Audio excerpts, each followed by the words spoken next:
Yee!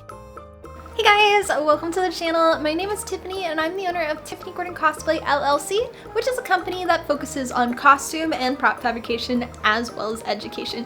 And welcome to the channel! If you are new, I'd love to have you as part of our cosplay building community. So, like the video and subscribe to the channel. Today, I'm excited to share with you how I made actually one of my favorite props right now, and it actually is the staff for my Marcel costume from Delicious in Dungeon. And this was actually really simple to make, and the best part about it, besides being made out of basically foam dowel rods and a CPVC pipe, is it actually comes apart into 3 pieces for transportation, so I can actually fly with this. And it's already been to at least 2 conventions, if not 3. So let's begin making this. And here's the list of all the materials that I used for making the staff, and I'll have links to all of it in the description, as well as you can get my blueprint that can help you make this available on my website, tiffanyGordonCosplay.com. To first start off, let's talk about the bone structure. And for this, I'm going to be using CPVC pipe, but you can also use PVC pipe. And first, after assembling my blueprint, I got the pipe and laid it on top so that way I could figure out the length that I want. And because I'm going to be transporting and flying with this, I needed to cut it into 3 different sections. And for this, basically, I just measured the length of my suitcase and then put marks on my pipe and cut it using a pipe cutter. And for this pipe, we're going to be using 1 inch. And for our male connecting pieces, we're going to be using 3/4 inch. Side note, if you don't plan on flying with this, or you just don't want to make it come apart, it is totally fine to make it as 1 piece, and I would recommend sticking with the 1 inch pipe for this. And these smaller pieces, once they are cut, I cut them around 4 inches in length, and we're gonna be attaching them to the inside part of our larger pipes, and we're gonna be using 2-part epoxy. Reminder, use sandpaper to rough up the surface of the pipe, so that way the glue has a place to attach to the pipe. And don't try to bend this pipe, it's gonna be too complex. Go and get a floral decorative ring. I got this at Joann's, but you can also get it at Hobby Lobby or any place that has fake flowers, and it's just a styrofoam ring. And the only thing we have to do to it right now is actually cut a hole so that way our pipe can insert into this. And for this, I used Costools hole drill kit, their largest one, which is 1 inch, and stuck it in and removed the foam, and this made it so I could then use hot glue and insert that smaller pipe section so that way it would finish off the top half.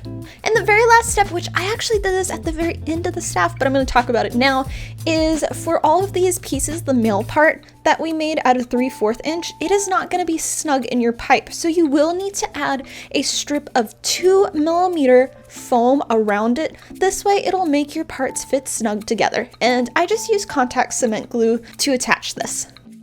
Now for doing our vine-like pieces, and for this I used a variety of sizes. I do recommend using 3 different sizes to make it look the most realistic, like vines growing, and you're gonna use a lot. And a little trick, if you buy the dowel rods and not the half dowel rods, they're the same price and you can just cut them in half and then you have twice as many pieces.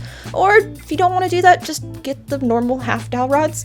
Either will work, but you're going to want to apply contact cement glue to the back of all of these pieces, as well as to all of your pipe that we made for the bone structure, including the floral ring. And you're going to wait for your glue to fully dry, and then we can start attaching the pieces together. And for the staff, it does have kind of a specific shape, and it has 2 really thick pieces on the base of the circle part that go horizontal, as well as 2 that go vertical. And these are what I started with first, wrapping it and then using a box cutter to cut it. You will have to go back and add a little bit of contact cement glue so the 2 pieces will attach flush, but it's no big deal. You can do that at the end. And then we're going to slowly start wrapping from the bottom all of the way up, doing it in roughly the same direction, but you kind of space it so it's uneven, so that way it looks more natural and organic. Side note, you will also want to do this with the full staff attached together, so that way all of your vines will connect. And at the very end, we'll cut it apart, but you will need to do a Sharpie mark where your staff is going to cut apart, so that way you know where that line is.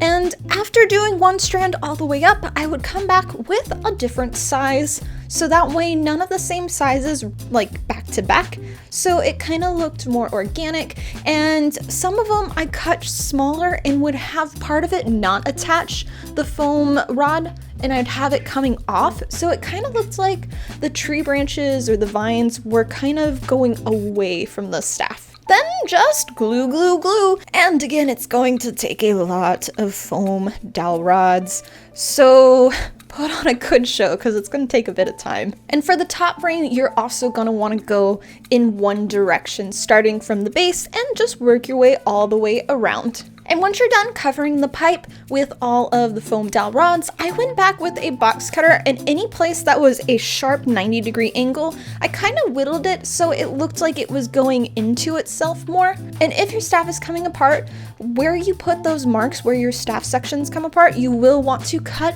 the foam with your box cutter in one straight line around it, so that way your piece will disassemble.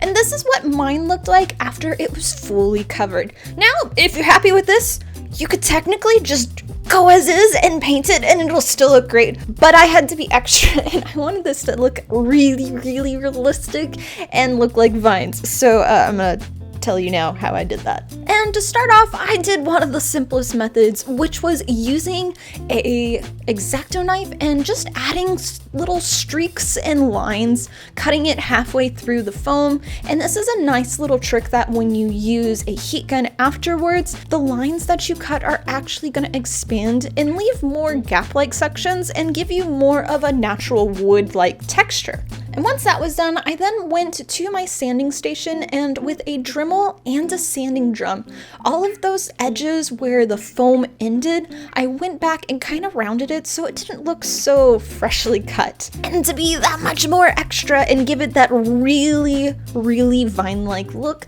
I got my sanding drum and using the tip at a 90-degree angle, I actually used it to carve in the foam. And I kind of followed the same direction that the vine was going in one way all the way up, and I just kept adding lines through it, and this gave a more organic look throughout the piece and really makes it look natural.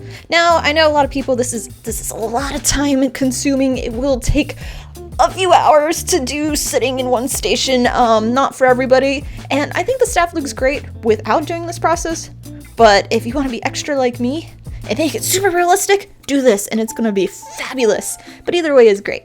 And here's what the before and after looks like for this process. Now, let's talk about the leaf part at the very top of the staff. And I'll start by saying that the staff in the anime, the leaf is super tiny and it's a small little branch, and I didn't want that. I wanted it to actually be noticeable. So I was looking at more of the statues, the figurines of Marcel. They had the leaf larger, so I went with more of that, and it just pops more for photos. But for doing this, you're going to want to start with a hole at the top. So we're gonna be using Costal Circle Cutter again, using their medium size. And for the leaf, I wanted to actually get a real shape of a leaf. So I went into my yard and I took a leaf off of one of the trees and I traced that onto 2mm HD foam and then cut it out with an X-Acto knife. And for the stem part of the leaves, I ended up getting the smallest of the half dowel rod and then gluing it onto one side and then folding it and gluing it back to itself so it completed and made it look like the leaf was in between both. And then cut a small rectangle strip of the 2mm foam and wrapped the two leaves together at the base. And then just glue it into place with contact cement glue, and that will complete the fabrication portion of the staff. Now on to painting! And here are all of the tools and materials that I used to paint the staff. And a reminder, if you don't have an airbrush gun or airbrush paint, you can always do this by hand with acrylic paint. So let's go. And the first step that we're going to need to do is prime our piece. And my favorite method is using Plastidip, which is a rubber spray paint. And I apply this to all of the surfaces, applying a heavy coat and waiting for each coat to dry at least 45 minutes to an hour. And I did this 3 times. A reminder, if your staff does come apart, you will want to mask off your connecting pieces so you don't get any paint or Plastidip on them. And after the last coat was dry for 24 hours, it is on to painting. And all the paint that I'm going to be using is provided by Cratex Colors and are going to be their Wicked color line as well as their Candy 2O line. As well as a shout out to Iwata Airbrush for providing my airbrush gun and my compressor. And the first coat that we're gonna do is a base coat, and we're gonna be using Wicked Titanium Buff. And this is this kind of cream color, applying it to all 3 of our pieces and waiting for it to fully dry. We do this first because airbrush painting is all about painting in layers, and this is gonna help enhance having a lighter color underneath the colors we're gonna use to make them pop more. Then when it was all dry, it is time to paint the leaves. And for this, I'm gonna be starting off with the Candy 2O line, the color Poison Green. And this paint line is very liquidy, so apply it very lightly so that way it doesn't dry. And then wait for it to dry. And our next color that we're going to be using is also from the Candy 2O line, and this color is Emerald Green. But we're going to be doing it a tiny bit different. And we're actually going to be using a paintbrush to apply this. So just dipping the dry paintbrush into the paint, and we're going to start from the base and kind of work our way up. And then I did this around the edges of the leaf, and it's going to kind of slowly drip in a little bit of spots, but not in too many, and it's going to make this leaf feel more realistic and not a solid one coat. If you want it to be darker, apply more coats of paint when it dries. If you want it to be lighter, don't apply more paint. And once you're done with that and it is dry, you will want to mask it off with a combination of masking tape and paper. And then it is on to our wood color. And for this, we're going to be doing a mixture of the Candy 2O, Dirt Trek Brown, and Wicked Burnt Umber. Doing a mixture of those together, spraying it with an airbrush gun onto the surface, and while the paint is still wet, we're going to go back with a paper towel and wipe the paint away. This is going to leave all of the color to go in the crevices more, a natural wood-like kind of look to the piece. Because we had the lighter color underneath, it's going to slightly stain the surface so it won't go fully to white. And I wanted a little bit more detail, so I did go back in by hand with a paintbrush, and with Candy 2O Black, I went in just around the very edges of all of the pieces so it kind of popped more.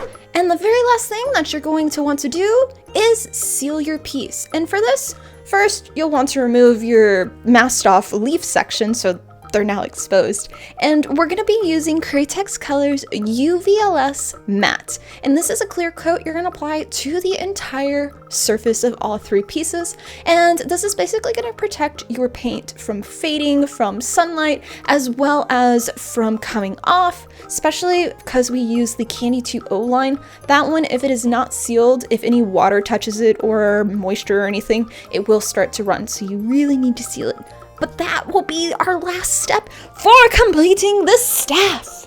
And as I said in the beginning, the staff actually comes apart into 3 sections for transportation. One part right here, and then you have here. And here's all of the pieces for it. And it's pretty simple just to put together. It's all just pressure connected. You put these 2 pieces together, just slide in, and then I try to align the vines together so it looks more natural. And then the last part, a little bit harder to put together just because there's stuff inside of it, but it just slides on and then rotate to its spot to complete the staff.